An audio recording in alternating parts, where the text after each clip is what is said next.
Hello and welcome back to the Radio 6 podcast. I'm Chambourine, joined by GoluMolu again, and it's been a little while. It's of course been the festive period. I hope you're all doing well. I'm all wrapped up. It's been a pretty chilly few weeks, so I can see that you're wrapped up as well, Golu. See that we're nice and comfortable. Hope everyone else is as well. Good health to you. Obviously, a new year. And let us know down below what you've been up to over this period. But of course, to the task at hand, Golu, that is the discussions about what's been happening with Siege over this period. So it's been a bit of a ropey few weeks, hasn't it? Yeah, I think we could have had a more joyful season when it comes to sort of the game and discussion around the game online. I think there's good reason to be a little bit annoyed or upset. We've had a lot of issues with things like servers being inconsistent. And as you can see, sort of the topics down below, right? Obviously, we're going to be discussing sort of cheating issues. Yes. Generally in Siege, obviously, this season has felt sort of the worst it's been so far. There's been rumors going on all around Twitter, mainly, really, about has BattleEye just been turned off? Yeah. It's gotten to that point of the sort of conversation, and so we felt like it'd just be a good thing to sort of share our thoughts on, maybe try and come up with any sort of ideas, or try and just break it down a little bit. So if you're not quite aware what's going on, hopefully this is like a sort of a nice little onboarding for you into sort of catching you up with everything that, well, the current community sentiment, I guess. Yeah. I think of all the things we want to kind of talk about. We'll start with the big one, I guess. I say the big one, but I say the most prevalent one. It's been around for the longest kind of period of time because the servers, they kind of come and go. So they do affect everybody, but they kind of come and go. So, but the cheating issue is kind of a constant issue that's always been there. And there's been some seasons it's been really bad. There's been some weeks, some particular times where it's kind of peak, or some days it's been completely fine. You don't encounter them at all. Now I play on both console and PC. I play at a relatively decent level on PC. Like I've been floating around Emerald. I haven't played enough to go any further. So like my actual overall experience with cheaters isn't too bad. I haven't been playing on PC as a kind of platform long enough to kind of like spot closet cheaters and that kind of stuff. So I'm not quite as used to it with that. But I am in console, so I've done a bit of both. I know kind of the kind of situation is on console with M&K and stuff, but really the big conversation is the effects on PC is probably where we're at. You though have been on PC for quite a while, the goal, haven't you? Yeah, I think since it was since Parabellum. I think. I think it was since Parabellum. So it's interesting looking at. I think. I'm not like a good player, right? I'm not gonna throw it out there. I think like peak on ranked 1.0 was like plat 2. That was solo queued, but it was like plat 2. Yeah. Normally sitting around like gold somewhere, and I think I hit diamond last season. But again, it's like I'm gonna say boosted. Yeah. But it's like we're not talking like the cheating boosting where like I'm not buying it, but like I'm playing with friends who are just a lot better than me. Yeah. So I'm getting dragged up by that, like by just playing in better stacks. And it's the first time I've noticed cheating at this level, right? Like Parabellum was obviously like this is year 3, so obviously a little while ago, but that was the season where people did talk a lot about cheating being quite an issue. There were some very amusing cheats, like people teleporting up to the sky and just shooting you in the spawn room. That happened, but it felt like it was like someone's going to do some stupidly broken cheat, and we just whatever. Yeah. This is the first time where it feels like near every game, without even being at the highest level, feels like your game's being influenced. Feels like you have a cheater in your lobby. I've had a couple mates where I've just had to say like we're just not gonna open R6 Tracker or Tab Stats or any of these apps because you will see at least one player in every lobby, at least one player who you're like, okay, well this just looks suspicious as fuck. And it's really hard to sort of find a way to engage with the game. And obviously then you look at the top level, you look at pro players, or you're seeing tweets from people who do play in like Champ Elo, and it's like crazy the amount of stats they had. I think Macy J had a 4-hour stream in which he didn't get a legitimate game. Yeah. Fabian's stream, he runs a season-wide counter of how many games he has with cheaters compared to without cheaters. This is the sort of point we're reaching now. Yeah. Notably, Pengu said he was taking a break over Christmas because he just didn't want to deal with the cheaters during like the 3-week period. So you have players taking these sort of steps away, and that's sort of what's inspired a lot of the conversation or brought a lot of things to light. Yeah, well, that's what it is. It's a doubling of a couple of issues of the servers in the background. It's just kind of it's been a big cause for concern over the last few weeks, and I personally don't subscribe to the idea that like over the Christmas period makes a big difference to the cheating situation. I think the servers thing it does maybe because they're of course the guys at Ubisoft are there's less people working over Christmas. It's understandable. That's completely fine. I think the cheating thing would have gotten the same anyway. I think that there's just some sort of issue in the background. You hinted at at the start that some people kind of seem to think that it's something to do with BattleEye, whether it's turned off. There's there's a lot of essentially conspiracies is probably the best way to kind of describe it. So going around is like, oh, is it this? Is it what's the actual particular reason that cheating's at a higher level? I personally have not even the faintest idea as to why. No, I think though that we just need solutions because it's literally a talking point constantly to the point where. This is the first time in a while that that's been really adamant to me, especially given that I spend most of my time playing on console, I'm seeing a lot more people from PC just going, "Yep, I'm just going to buy a PlayStation. Cool, I'm going to buy an Xbox, and just so that I don't have to deal with this. I've just had enough, and I'm just going to go and learn the sticks." I think Kudos is the most recent one. Tom J. Sherlock's got himself a PlayStation 5 to shout out just a couple of the UK creators that we know, they are now decided that they just can't handle it anymore, and they need to make their content somehow. They need to engage with the game and try and play the game that they love, and that's the kind of compromise to it. And yes, there is, of course, it's their own cheating issue on console, but at the very least, you don't have people teleporting through them and flying Flores drones and stuff. So it's better. And it's also obviously just going out and buying a PlayStation is not the approach that normal people can take. Yeah. Right. And it's not a solution to just move the entire player base onto console. Yes, exactly. So it is sort of hard trying to figure out what exactly needs to happen. And Siege, more than any other game, I would say, any other shooter on the market at the moment, I think Siege is the most susceptible to cheating massively ruining an experience. The whole point of Siege is that you have the ability to play around destruction of walls, and there's all this information that is given to players or that you can access via your gadgets or your operators' sort of unique ability and drones and cameras. And so this all sort of adds that layer of the game is designed in a way where having information on people is supposed to be a massive benefit. Yeah. And obviously if you're getting that information via third-party software and walling, it sort of defeats the point of having to do any of that in the first place. And it makes it extra sort of impactful because you're just getting shot through a wall by someone and you just die and there's nothing you can do about it. There is no counterplay to it.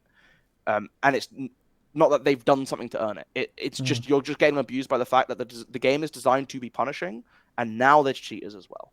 Yeah. Which I think adds to the frustration of it all. And obviously cheating in any game is very frustrating. Yeah.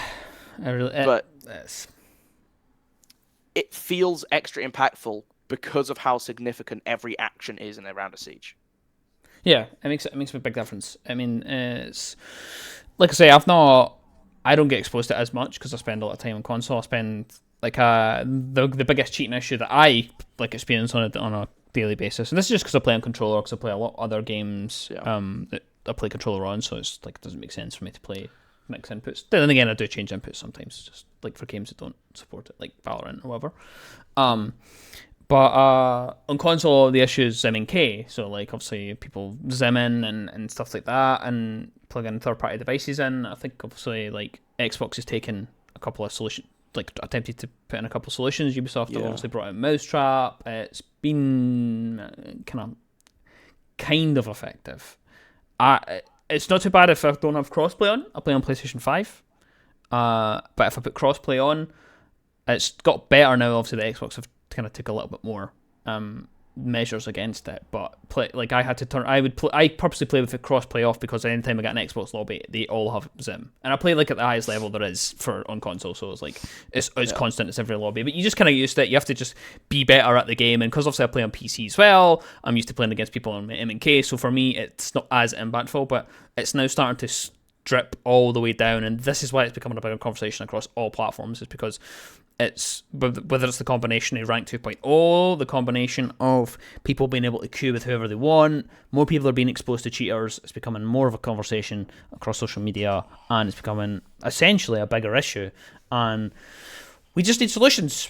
And I mean, I've heard a couple floated around. I've heard a few that are, to lack of a better word, egregious.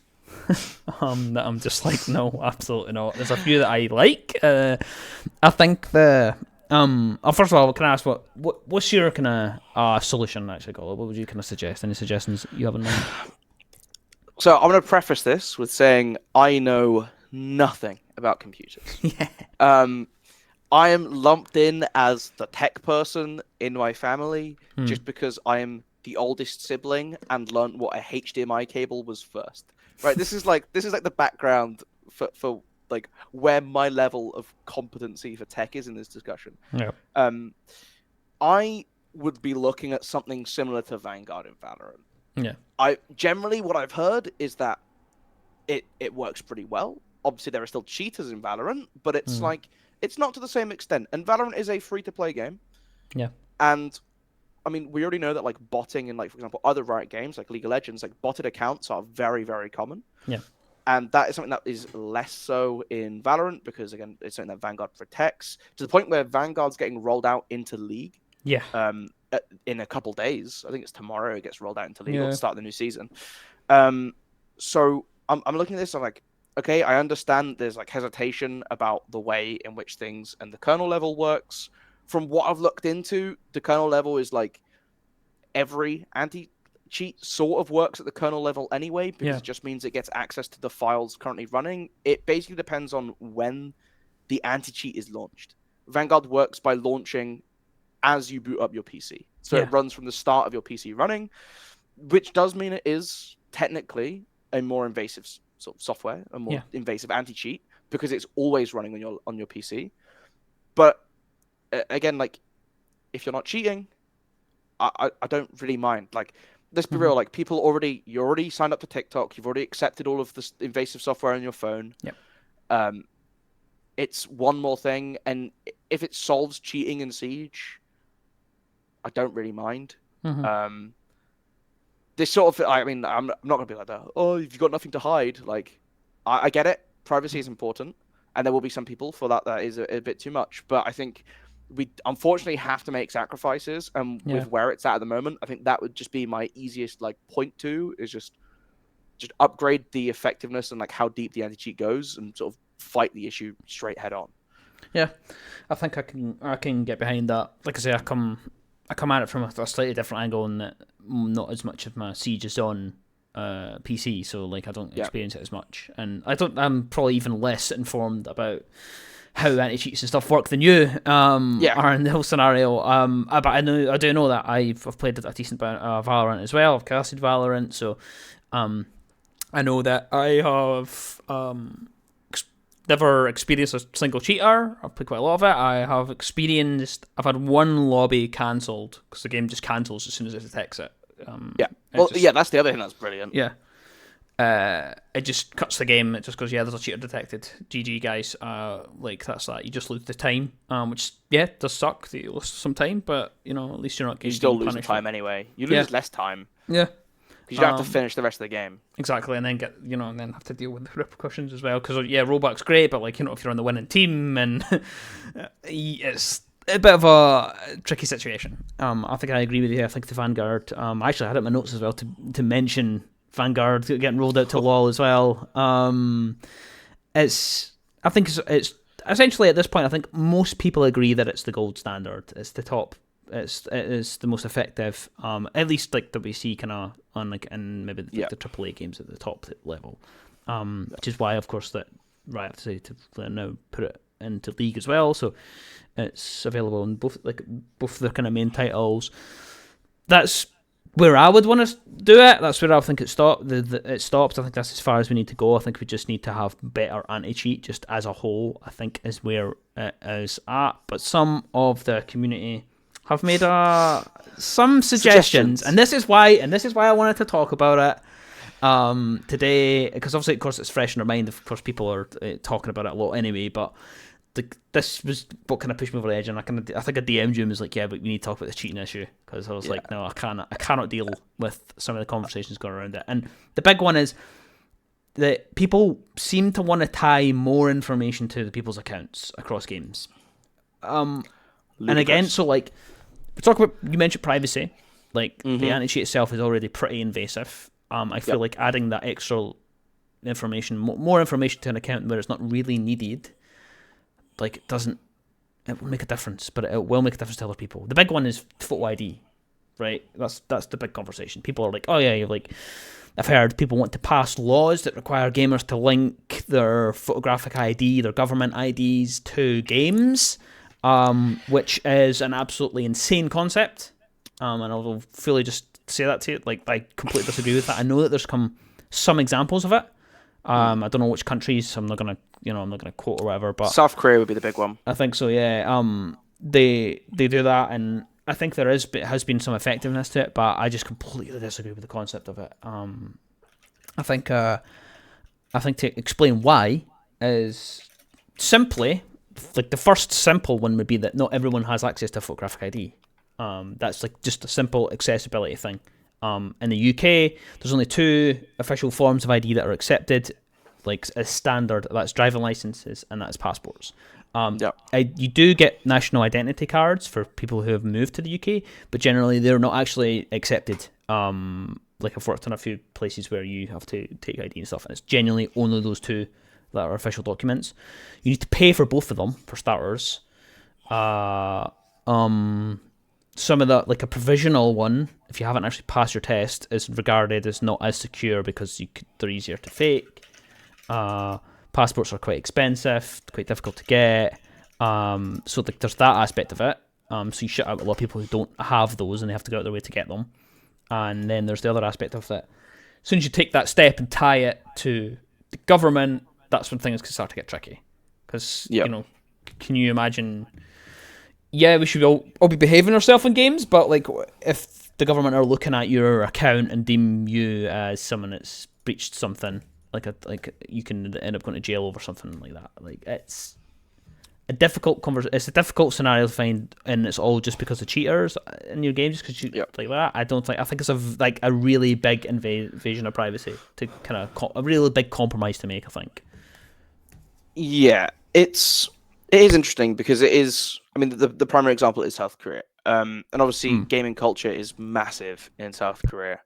You look at the size of League of Legends, Overwatch when it was big, Valorant started popping off, and sort of the PC bang culture they have in Korea obviously all sort of leans into this, and it does reduce cheating. We should get this out there, right? Like, it does obviously reduce cheating. It does work because you put an ID on there. If you get banned, you now can't sign up for another account because you are banned. The way in which it works is, I could be wrong on this, but I think you're provided a free ID at a certain age in South Korea, which is then reissued to you again at 18. So you get it at a younger age. It is then provided to you at 18 again. Could be wrong on that. It might just be at 18, but I think there are ways to get hold of it, like reasonable ways. Obviously, people use like their parents' IDs to sign up for games as well, and that's how like you still get around this like 1 account per person issue. Obviously, it then sort of leads to this idea of like, do you commit identity theft to set up a Rainbow Six Siege Smurf account? Let's hope not, but that would then become like a possibility technically. There are these sort of weird things that can happen with it. I think it does effectively reduce cheating, but you do have to look at what does that mean giving that information over, and it's a very different type of information as you've outlined, right? Yeah, I mean, and as much as I want to be able to say that like nothing bad's gonna happen, the last 10 years don't fill me with confidence. Yeah, they don't.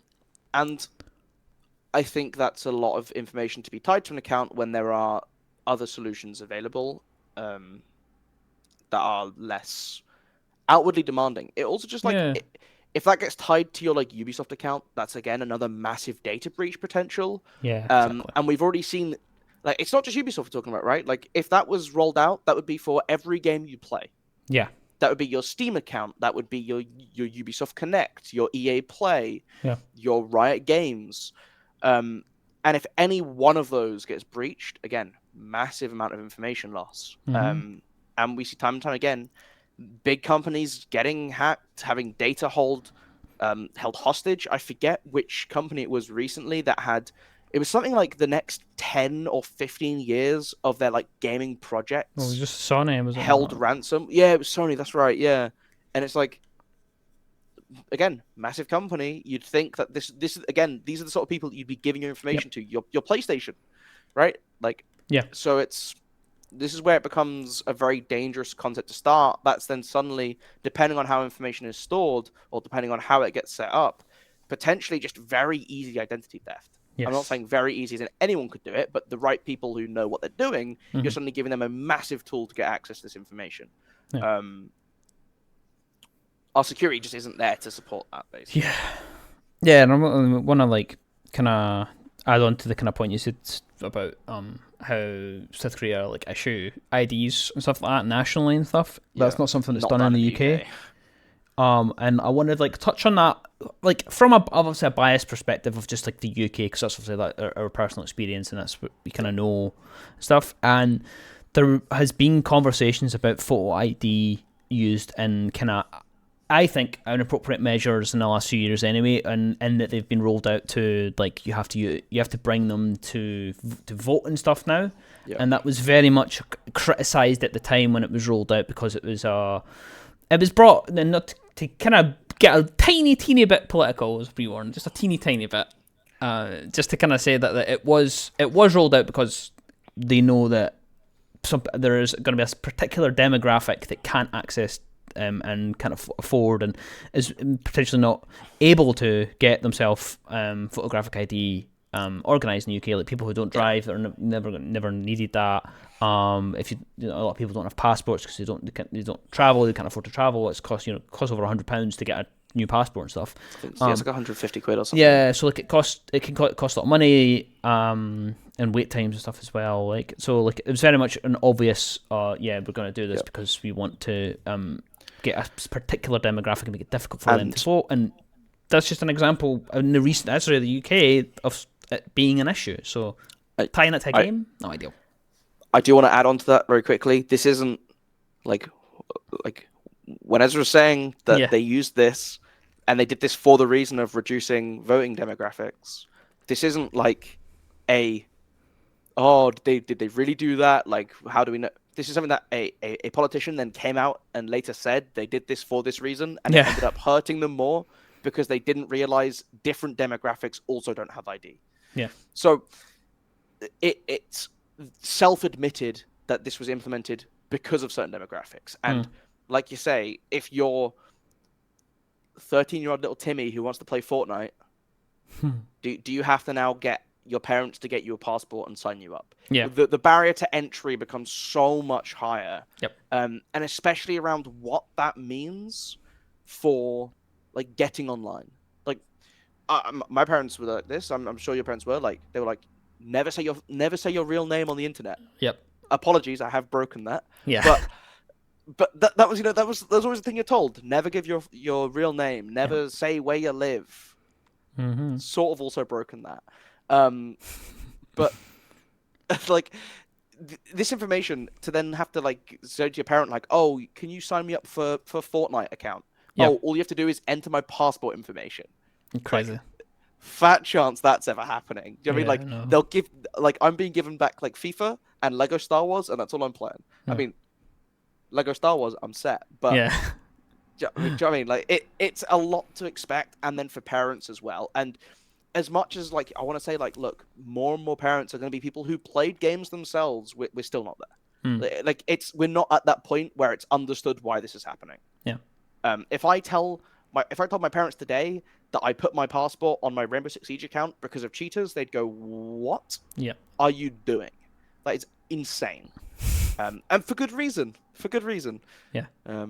So I think it's an interesting idea. I understand why someone would bring that idea up, especially within the context of someone like South Korea, which has done it, again, not an expert on the topic, but it from the outside looking in, somewhat successfully. Yeah. It works in Korea because the Korean government basically has a control over all of the software coming in. Yeah. And that just isn't the case basically anywhere else in the world. So yeah. That's sort of my 2 cents on that, I guess. Yeah. Yeah. It's just I think we've listed a fair few kind of reasons as to hopefully kind of there could be discussions about it, because there was a lot of people that I get the frustrations, with the cheating. I get that it's extremely frustrating to constantly get on it and be like, oh, I'm spending so much time and money on this game and I can't play it because someone else is ruining the game, and that's objectively just what it is. And I am willing to do this, but at the same time, you're compromising quite a lot by when you do that, when you make a decision, like you says, like stapling your passport to it, stapling your driving license to it. It's a lot of information to put on it. I mean, thinking in the context of a streamer, really big time streamer, their account gets hacked, something happens, and suddenly all their information's now known, and you're open up to docs and all that. So just I feel personally that it's a very big ask. And I just don't think it's also necessary, because we've seen successful applications that don't require that. For instance, Vanguard has been successful. And yes, of course, you can kind of say, well, it's really invasive on your PC. That's different. You could fully just have stuff on different type. You could completely have whatever you want on it, like a PC. You don't have to stuff on really. You could put fake names and stuff like that if you really desire it. I'm not encouraging you to, but if it doesn't it could just be completely made up information, so it doesn't completely matter that much. But I think for that, I think we could probably put a bow on that for the. I think we've talked about the OID. I mean, we're interested in we bring it up as a conversation piece because we want to know everyone's kind of thoughts and stuff, and we encourage you to hit the comments on YouTube, hit us up on Twitter as to kind of what you think would be the solution, what you would want to see. I think it's just better. I think it's just better anti-cheat. I think that's it. I think it's pretty cut and dry. It's again, it's a dull answer. We get it. It is. How do you fix cheaters? Stop them cheating. Yes. But we don't need to reinvent the wheel on what we're doing to stop cheaters. It's just a case of, and again, it's always going to be an arms race. Right? Yeah. It will always be an arms race. The moment, let's say tomorrow, Vanguard rolls out in Siege. Yeah. The cheating community is just going to start figuring out a way to try and break Vanguard. And with the size of the cheating community, we might get there. But it's just putting those barriers in. It's making that job inconvenient. It's the same reason why when you get a cheater in your game, even if it doesn't matter, rollback exists, whatever, you throw the game. Yeah. You make sure the cheater loses. It's the community rule, because it's just about eating that time away.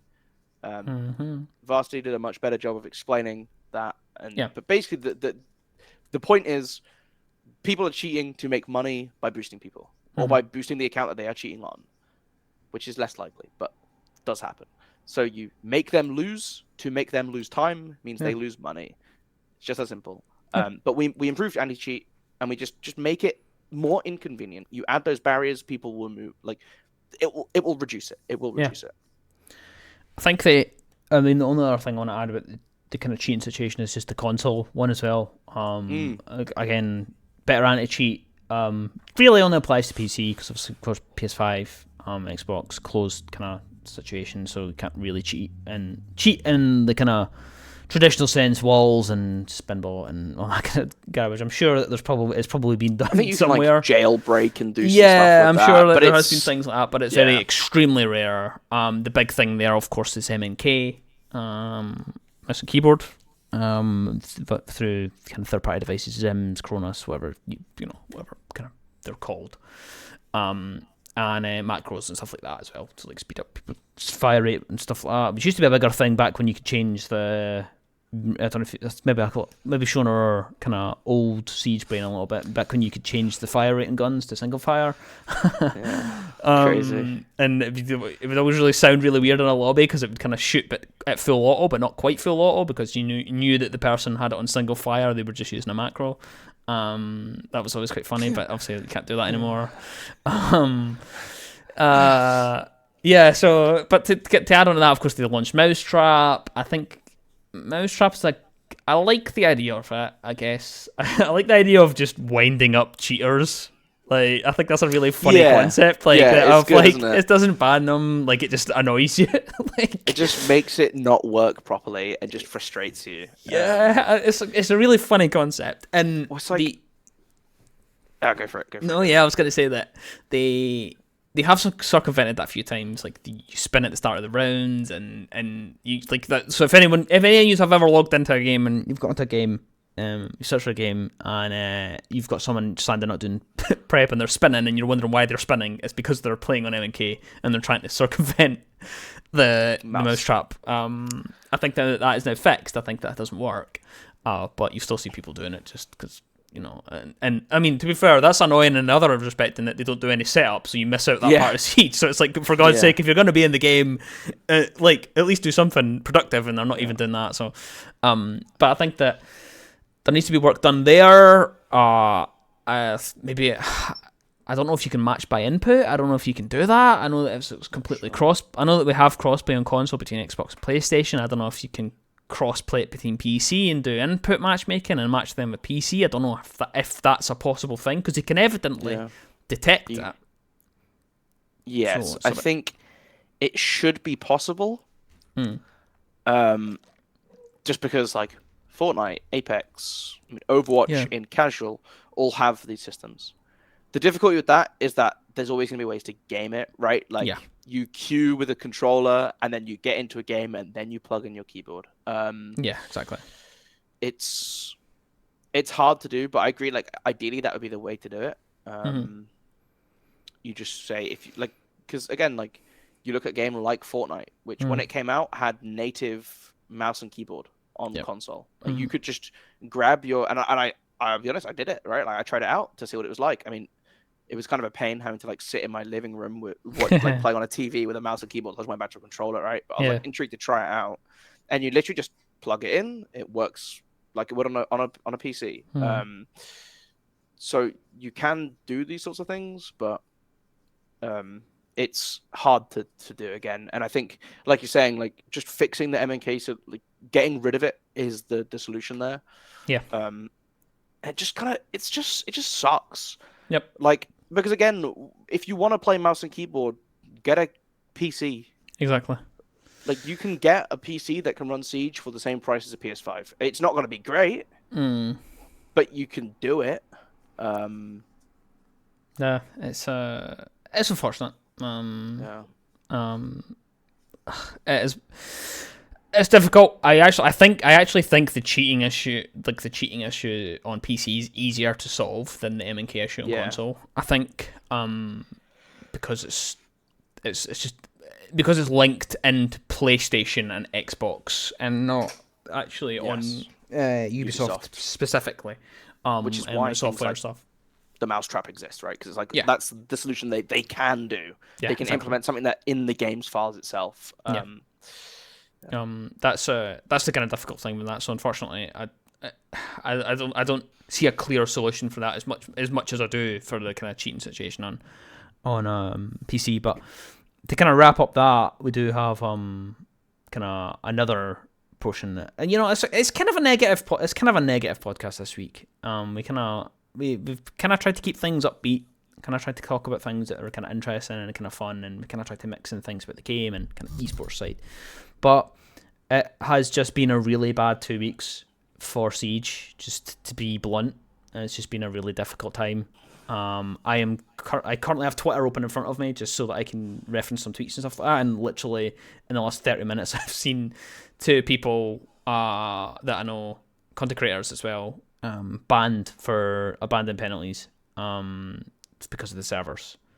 So that's the kind of other point we need to kind of we're gonna touch on is the servers have been ropey. They've always been a bit iffy. They've never been fabulous, but they've kind of been manageable. They have their ups and downs, but this is the worst outage I've seen by far. Yeah. I don't know what your kind of thoughts are on that. Yeah, I think the last 3 seasons I've had maybe 1 or 2 abandons. Yeah.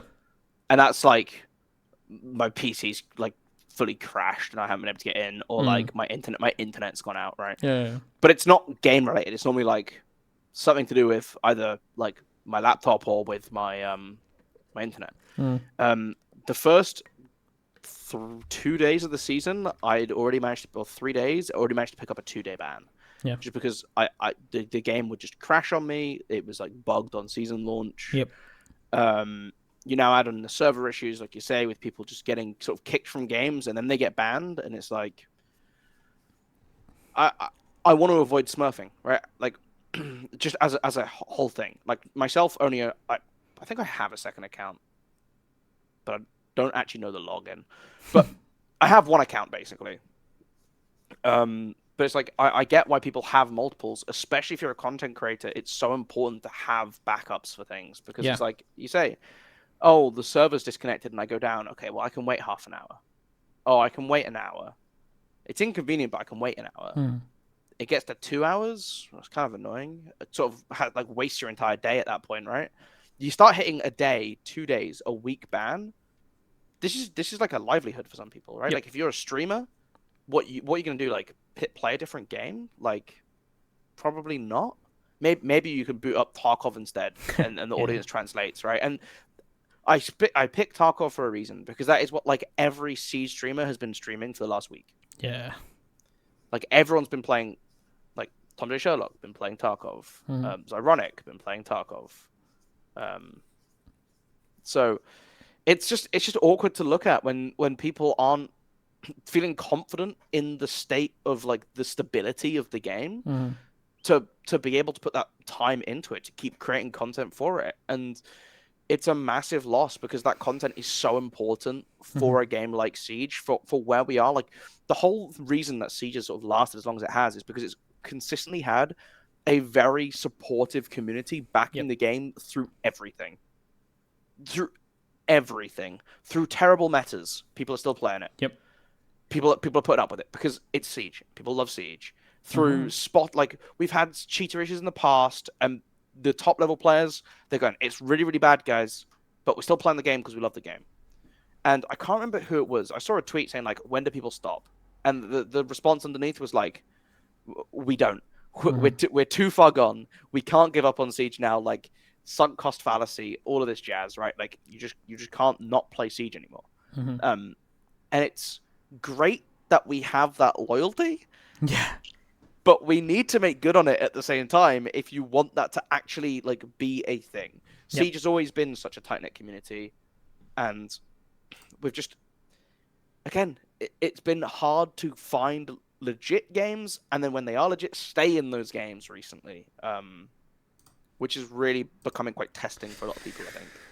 Yeah, well, so just to kind of go over what the issues actually are for those of you that are kind of maybe uninitiated, maybe not been played the game for a little bit or whatever. I think if anyone's listening to it, for the people that are listening to this, I think will probably already know. I think for the words even leave my mouth what the issues are. So there's a few bugs and stuff that still haven't been ironed out from the season. I'm still getting greeted by Tuberel's face every time I open up this game, saying I've unlocked him. I know I've unlocked him, right? So there's a few things. There's been a bit.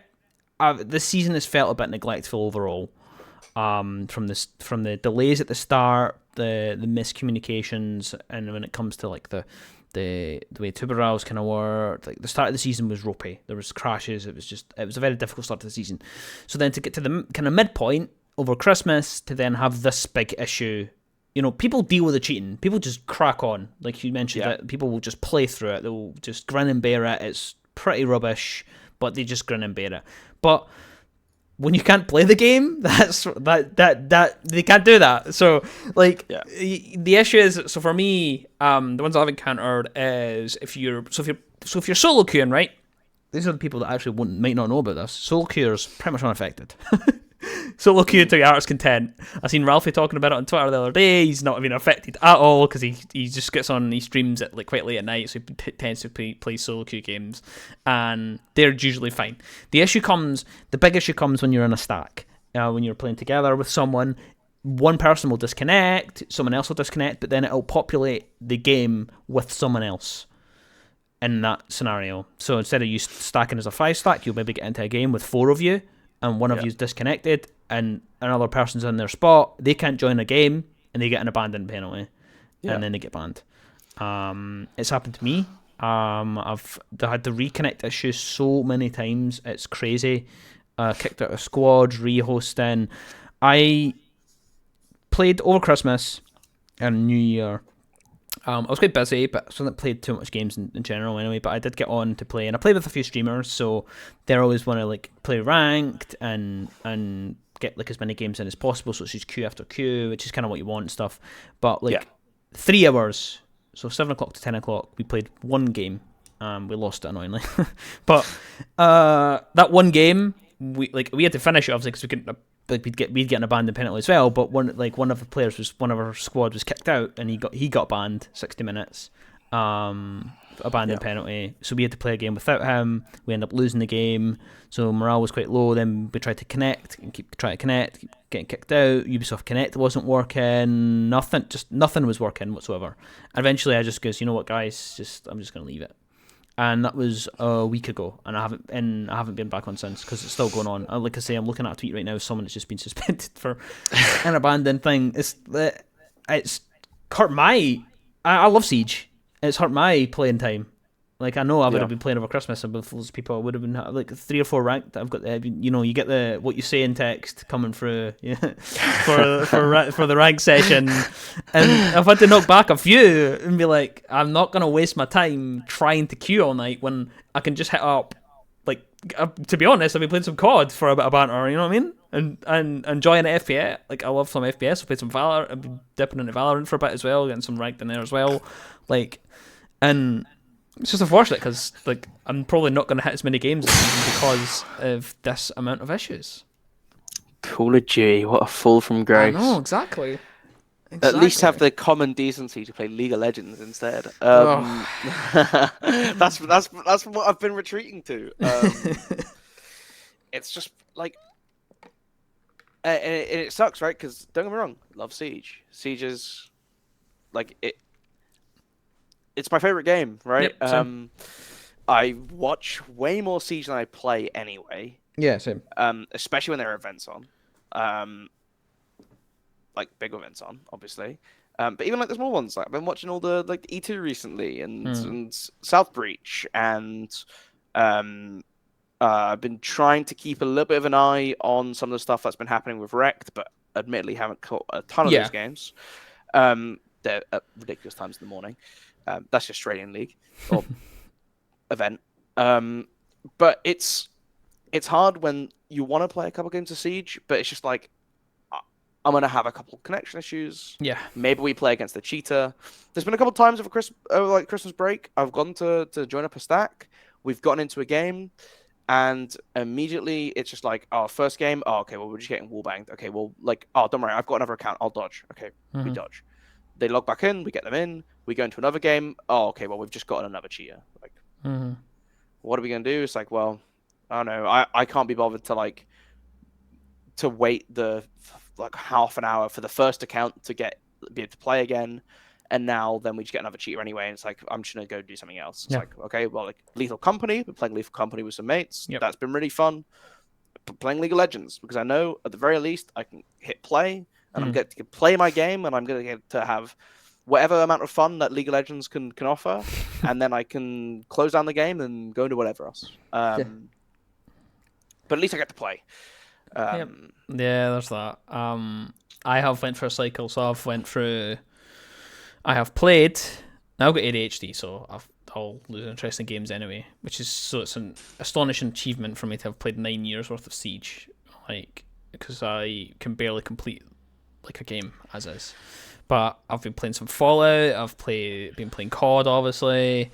Valorant. There's been in there. There's Lethal Company. There's Ready or Not. Tarkov. Like the amount of games I've been going through in the last like 2 weeks is insane. And the most frustrating part for me has been obviously as casters, we need to play the game, keep our fingers on the on the pulse of the game, and understand how how tuber hours worked, how these changes have kind of affected the game, because you can only see so much from a broadcast. Yep. And also like learn new parts of the game. And I have played Lair once this season.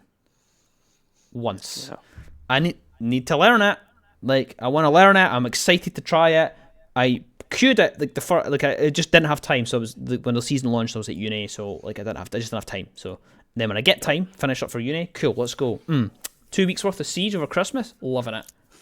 I've played one game, and it was on Border. It was on Border as well, so like Border console, by the way. Doesn't even count. I don't even want to subject myself to that. It's not even Siege. Let's just run out Central anyway. So I'm like, great, but so doubling down on that Call of Duty game time. I respect it. Exactly. So it's been a difficult time, and this is why we wanted to kind of chat about it. Is because it's hot on everybody's lips. Everyone's talking about it, and we kind of know why it's happened. Timing, of course, festive period. Well, everyone, of course, with the festive period, everyone's entitled to their time off, and I'm all for that. Yeah. But there should have been something in place to support this time. Whether that is certain people working it, I don't know, or whether that is just making sure the servers are stable enough to leave for 2 weeks. And if they're not stable enough to do that, then there has to be something done in the background to make that, because COD's been fine. Tarkov's been fine. Like these games, like all these other games, Valorant, like most of the games, any of the other online games or live service games have been fine. Siege is the only one that's having this really big issue. So, I don't want to put it on the fact that like it's that like people have had time off. I don't like that. That's justified. I think it's that because they're just servers are just not being in a strong enough to leave them on their own, and they should be. So potentially, is this a good thing? Is it a good thing? Like we've dealt with those E's for 2 weeks. Presumably, it's going to get fixed shortly. They have highlighted it. They've now updated things and said, "Yeah, we know there's an issue." But now does this go? Well, actually, guys, our servers aren't quite good enough to leave for any length of time. Yeah. Do we need to focus on that? Maybe. It really depends on what the takeaway from this is on Ubisoft's end, right? Because if it is, all right, we're back in the office. Let's get these servers, grab the duct tape out. Okay, cool. Yep, it's no longer literally falling apart. Cool, we're good to go. And then they just wait until next Christmas or next holiday, whatever our next sort of holiday time is. And then it's just like, cool, we just let it fall apart slowly over 2 weeks. We come back, we fix it up. That's not a sustainable cycle, especially if it always overlaps with holidays, because when are people not at work, not at school, not got other obligations? It's during the holidays. That's when you need the servers to be running, because how much time are people going to clock in over the winter holidays? Yep. Insane amounts of time. Because there's nothing else to do. Especially in winter, because it's like cold outside. This is like the ideal gamer holiday, because your parents can't go, oh, why aren't you at the park? Oh, why don't you go touch grass? It's like, well, because the grass is rock solid and is gonna slice me up if I try and play football. This is when you want the servers to be most efficient. But if it comes back and it's like, okay, we need to make sure this is set for next time, then in the long run this is going to be really good. Yes, and I know you talked. We talked very briefly before going live, like Operation Health 2. Yep. That would be the sort of thing that would have to come under that. And we Operation Health at the time it happened was sort of laughed at a little bit. Yep. Even for a couple seasons afterwards, people were still like, I didn't get my map. I didn't get my operators on time. I think in hindsight, we don't go, the game would be dead had we not had Operation Health. Like this game would not have made it to the year 3 it would have made it to year 3 just by happenstance, but it wouldn't have made it to year 5, 6, 7, 8 looking down 9, it just wouldn't have done. And if we need an Operation Health 2 to get us in another stable position to sort of course correct, I think that could be a good thing for the health of the game. Yeah. Yeah, I don't want to like start hopping on the train of like, you know, for those of you that didn't play maybe through Operation Alpha, don't understand what we mean when we talk about, like, essentially they just took a break in content for a season and we're like, yeah, we're going to fix these issues, like we're not going to give you too much. We're just going to like not give you maps or operators, and we're just going to try and sort out what's actually wrong with the game and what our kind of glaring issues is. And there's been calls in the past for Operation Health 2, and there's been kind of maybe like, do we need it? Like, you know, I think if there's going to be a point that we do, it's going to be when there's massive cheating issues, there's no one can connect to the game. I think that's probably the best point to kind of go, yeah, maybe we do need this. If it's something they can fix without it, brilliant, perfect. But I'm not going to scoff at it. I'm not going to be like, no, I'm not. I can't deal with that. I can deal with a couple months of low content if it means that for the rest, the years and years to come, because they've committed to 10 years worth of Siege. I know that. Yeah. But you're not going to get at this kind of sustainability because of where it's at just now. So I'm hoping that something's done. Something good comes out with this at least. No reasonable take is going to bash Ubisoft for taking a season or even 2 seasons off to repair the state of things. Yeah. There's obviously like the sort of follow-on discussion, I think, from Operation Health 2 would then be like something like a Siege 2. And I don't want to stray too far away from what the sort of initial point of today's episode is supposed to be. Obviously Overwatch 2, which is sort of what started this whole idea of different games, talking about what would our version of Overwatch 2 look like. Overwatch 2 was not its intention. It was not a rewriting of the code, which is, I think, what a Siege 2 would have to be. It would be like a rebuild the game from the ground up, which, again, I think would solve this issue of like longevity. But it's obviously a much, much more costly, much bigger project that would take a couple years, possibly, to fully implement. And I wouldn't want to see that at the cost of what happened with Overwatch, where you didn't see any content updates for 3 years just to then get like 3 new maps and a new character. And it's just like, here you go. It's like, well, that just wasn't worth the 3-year drought we went through. Yeah. But Operation Health 2.0, fully on board for that. I think that could be good. Yeah, I think it's a decent idea. I think to kind of do that. I think for me, we can kind of harp on it about issues and servers and cheating and stuff like that. I think there is one thing to me that is abundantly clear that does need to be resolved, and it is the communication that we receive from Ubisoft, in terms of why these things have happened. I just want to see improvements. That's it. Like, it's just we just want to see more. Whatever it is, whatever method they want to use, tweets, emails, whatever, I don't care. Like, I just want to know. Like, I'll use currently. I think his name is Mark. I can't remember. I think it's Mark. That's currently in charge of X Defiant's production, who has been consistently tweeting out any changes and updates to the game. And that's run by Ubisoft. That's a Ubisoft game. So, and he's been like telling us, okay, we've pushed back the date of the game because we're fixing this particular issue. This is what we're doing. It was like a party issue or something. It was like the big one. So they've revamped an entire thing.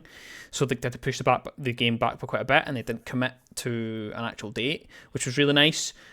I don't care. Like, it's been.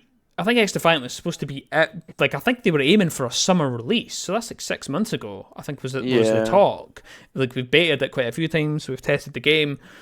I don't care about waiting that 6 months. Like, I'm like, yeah, cool. Like, whatever. I know why we're waiting on it. I know what they're trying to fix, and I'm happy to do that.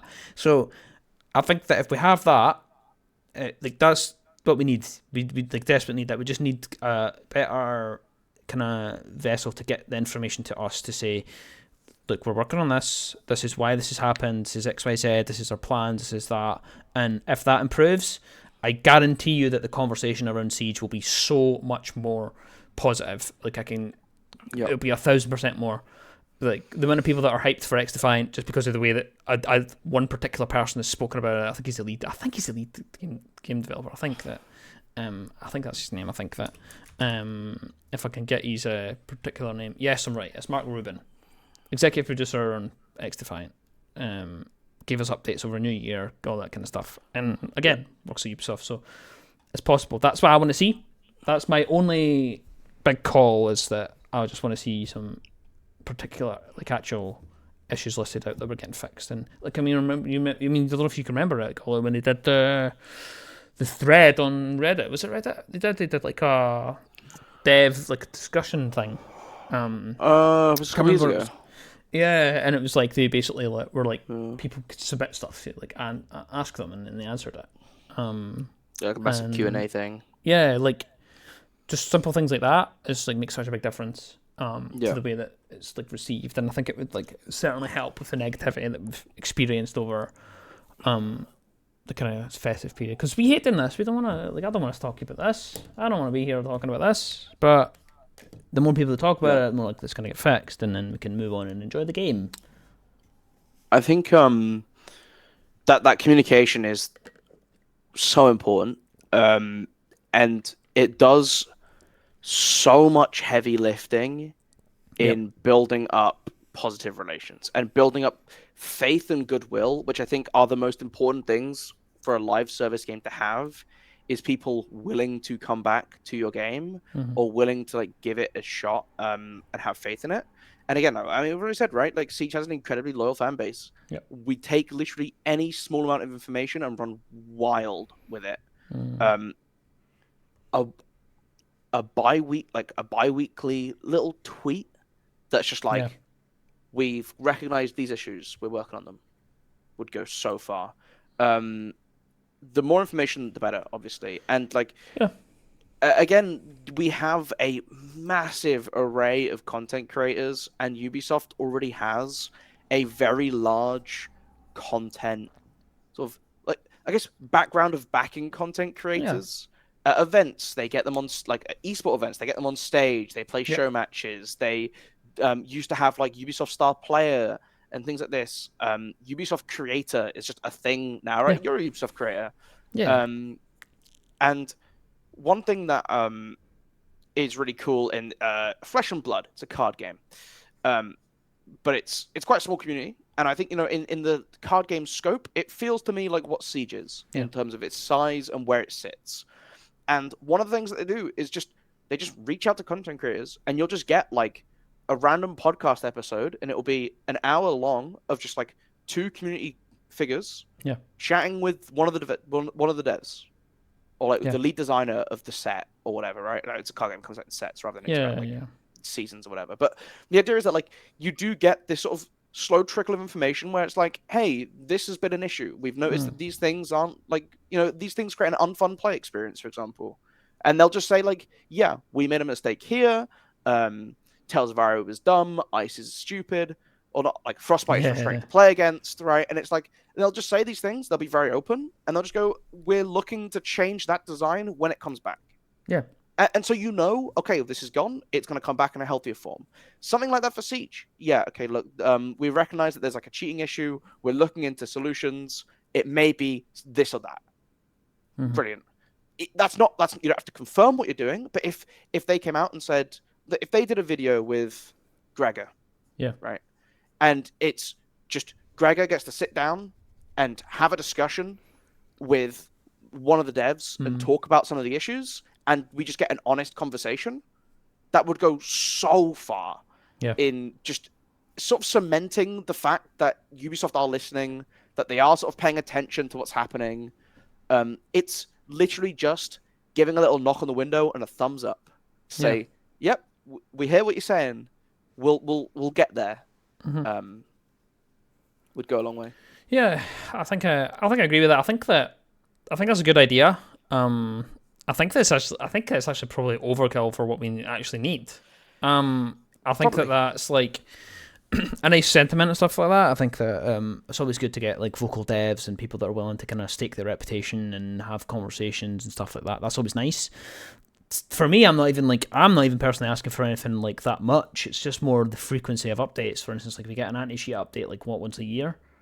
We get we got the dev blogs start of the season, then we get designer notes mid season. So we get like 2 updates, and then we only really hear about the actual state of the game if there's a big issue, and then it's usually really quite delayed. Which is what obviously happened over like Christmas and stuff. And I was just kind of looking at it as well. It was the same last year, January last year. I think it was like a total like 3 days or something. The servers were up. So I think that looking at history, it feels like we're limping along. It feels like we're just limping through it. And I would like some more information is taken out that is planned. Like, cause I mean, for all we could be talking about, they could just go, yeah, cool, SI, yeah, by the way, Siege 2. So that's why this has been, this is why we've just been kind of moseying along for a little bit. Have fun. Let's go do that. That could be the case. I hope something like that's the case. But yeah, there's quite a lot of issues going on right now. Of course, it's a bit of a more negative kind of episode from us, and it's just unfortunately the kind of state of the game has to be discussed, and the more people that talk about it, the more we kind of bring these things up, and this is where like kind of point people to, like, if they have an issue with it, if they have a bug, they have something, report it. But at the same time, like, we can only do so much. We can only be as vocal as possible. We need to have that faith kind of put back into us. We need that we've put in. We are an extremely loyal community. Like, Siege doesn't lose polls. Like, you know what I mean? Like, we're always going to play this game as long as you give us this, and that's what we want. And I think that's a nice kind of point to kind of almost wrap it up. I think that we would kind of I'd kind of throw it in at the end to kind of like mention kind of the competitive implications of both the cheating and the server issues, and that, like, people struggling to scrim, struggling with practice. People couldn't play the game because we had South Breach. For those of you that aren't in the esports side, we have EU South Breach this week just played, and also Element 2 for NA. And people couldn't practice and they were up to it. They can scrim. So there was an issue with streams as well, where Secret's game against, I think it was 86, got delayed an hour and a half because of server issues, and that ended up meaning that, I mean, the game wrapped up in 2 maps, but it caused a delay where Element 2 had to then go live on Bravo for their semi-final, just because the server issue meant that the South Breach stream got delayed, and there wasn't sort of that clear communication on which do we overtake the stream because we're slotted for this time, or like, and then you have to just finish up on the Bravo stream. It just, like, there was no communication there, so it became a little bit messy, and it sort of led to a little bit of a delay for E2 as well, which is unfortunate because, again, it's like, it's out of both control, right? But if you're slotted for a certain time slot and you go, hey, the E2 semi-final is at this time, and then it ends up being 10, 15 minutes late. I mean, thankfully it wasn't as long as it could have been. Yeah. But because of these delays, like, it's just awkward. And it's all these things. If you don't have a good rank system, how do new players prove themselves? You'll hear anecdotes from, if you sit in streams of pro players who've been around for a long time, Pengu, Doki, I'm trying to think of other players, but those are the 2 that I know for sure. I've 100% heard talk about this. Yeah. But it's the fact that, like, you go back to year 3, year 4, when you were watching their streams, or if you played in, like, the high elo at the time, you would know every player that you played against. Yeah. Right? You'd be like, oh, this lobby has this pro player, this, like, 17-year-old who's cracked out their mind, Spoit and his cousin, and then, like, this team has, like, the Doki stack of, like, Doki, Pengu, like, Gomfi, whatever, right? Like, and you go from that to now, you have no clue who these people are. You're suspecting everyone of being a cheater. It becomes so much harder for players to prove themselves as upcoming talent. Yeah. And upcoming talent is so important for the sort of like sustainability. That it's the lifeblood of a competitive scene, is being able to have new players not only come up but aspire to come up and try to come up and try to make it, because it lifts the whole level of competition everywhere. And if you don't have that platform, like, you have to play in things like FPL, which obviously have been massively successful, but again, like, the whole point of FPL is to create an isolated and safe spot to play the game. So you see all these tierings of it, right? You have like the pro FPL lobbies, and it's only if you're on like a pro team, like tier 1 team, or approved. And it's like, that makes sense because you want to have this safe environment. But then you have to find a way to prove yourself to get approved into it if you want to put your name in the ring, if you want to like step up to that next level. And having a healthy and stable rank system is going to go further to supporting the esports scene as well, just by virtue of the fact that the game is in a healthier state, more people are going to play it. So that's the tie-in. Yeah. That is why it's important for the esport as well. This is pretty straightforward. You need to be able to play the game to be able to get good at playing the game. Yes, exactly. I mean, my first kind of steps into like competitive play when I was playing, granted it was on console, so take that with a pinch of salt, but technically playing competitive setting, the first thing they asked for was just what's your rank. Like, it didn't actually matter. Like, it didn't actually hold like an actual weight, but it was more, it showed that you'd played the game at a certain level. It showed that you'd played this much time into it. You did X, Y, Z, because like you couldn't be diamond without that application and that kind of time applied, the learning and understanding, and it was enough to go, yeah, okay, we'll give you a chance, and then from there you can kind of start to learn other stuff and go from there. And it's kind of like Diamond Hub, you have to be diamond to get into it, so it's pretty straightforward. Like, it's had its effects, of course, the player base, competitive wise. I mean, we've seen G2. There's conversations about G2 losing at the weekend. For spoiler alert, I guess. Couldn't scrim around the run up to it. So people were saying, okay, that's maybe a reason they've lost or whatever. I don't think it is, but there's like that. There's the teams that are out of practice, and some of the biggest games that they'll play, like on the biggest stage that they'll get to. Of course, these come in like small bundles. There's not going to be another T2 tournament until presumably till like the summer. Maybe the next one. So depending on what they announce, of course, at SI, but not being able to practice, not being able to actually get the hours in, has its effects, and it does have these implications that can unfortunately damage the esports side as well as just the general community. Yeah, and it sucks, right? Because again, like I don't want to be depressed and talking about this, right? Like, I would much rather be able to just talk about like the South Breach and E2 games. I mean, I've had exams, so I haven't actually been able to like catch all of them. So when we will come back to that at a point at which we have been able to cover them when we have the time. But like, I'd much rather discuss something a little bit more fun. Talk about other things, but it would just be disingenuous to not mention this, right? It wouldn't be right to not talk about the fact that there are these glaring issues right now. And if you're not aware of them, catch you up if you are, and especially on like the cheating things like we talked about, just like cheating in general. Raise that awareness for console as well if you don't know, or if you're not sort of in tune. Because I mean, like, I haven't played console in like years. I booted it up on the PS4 over Christmas and went, no. Not playing on a controller again. Different style, different. No aim assist. Siege on console will find you out. It will find you out. It's different from COD. I could just log into COD and be just completely mindless and whatever because of aim assist. But Siege is a whole different kettle of fish in console. But that's where we highlighted the highlight console. We highlight cheating on all platforms. I say both platforms. I mean console and PC.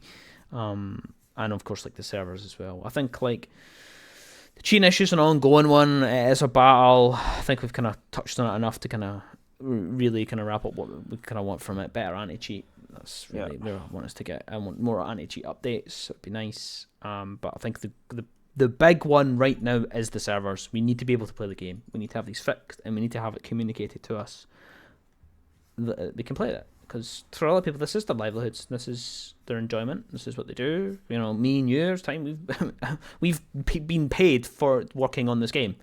This is something that we aspire to be do more and yeah, exactly. And I don't ever want to be talking negative about it. I don't ever want to be here again, to be honest.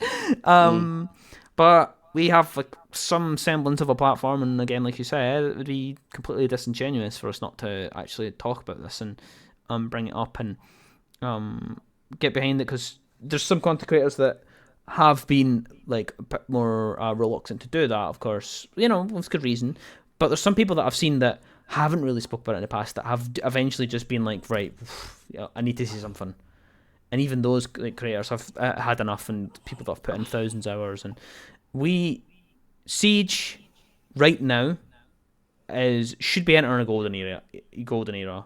It is quite. I mean, if anyone watched Jinxie versus Bolo last night, we're recording this on the Monday, day after Jinxie Bolo. 200,000 viewers on Twitch for Jinxie versus Bolo. 200,000. Not Jinxie versus Bolo. Psycho versus Bolo on Jinxie's channel. Yeah. To make it. It's incredible. Like, and the amount of people that are joining the game, the amount of people, the new people that are coming into the game, and they can't play it, and they can't get on the servers, they can't experience Siege, and it's a shame. So that's why we want to talk about it. We just want to see the improvements. We have a really big opportunity to really catapult ourselves as an esport, as a game to that upper echelon, because of what's been happening in the kind of mainstream with it, and I just hope we capitalize on it. Yeah. Also, on the topic of the 1v1, brilliant job by Jinxie to make sure he's observing Bolo so that we get to see both the death and then the kill afterwards. Like, I thought that was a great little touch to make sure we see it from both perspectives. Shaiko clears. Yeah, exactly. Spoiler. By the way, spoiler warning. Spoiler warning for those of you that haven't watched it. It was just EU on top. It was EU on top.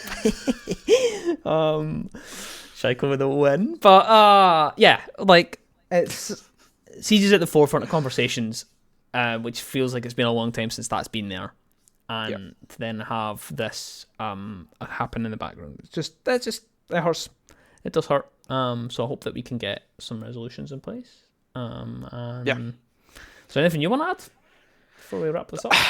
Not really. It's just that, right? Siege is talked about so positively outside of Siege circles. Yeah. So let's get it to a state where we can also then go like, yep, you should check out Siege. There's good reason to check it out, because when it works, it's the best game. Yep. It clears any other FPS. It does. Like, by miles. And if you're not playing FPS, then fair enough. But it still clears every other FPS. So let's just get it in a spot where we don't have to have every conversation like, Siege is really, really great at the moment. Like, yeah, the game's like really fun to play when you can get a game. Let's get rid of that little asterisk that we currently have to add. And again, it's just I'm not gonna say it's not a lot of work. It probably is quite a lot of work.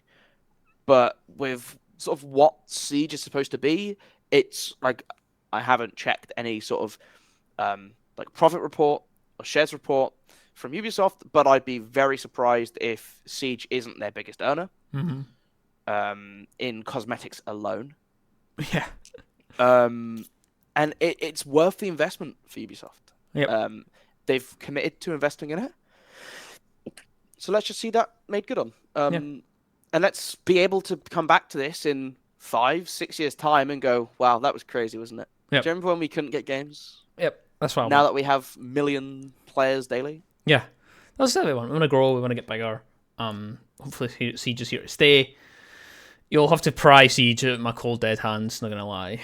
For sure. If I ever leave Siege, it is because the servers are gone.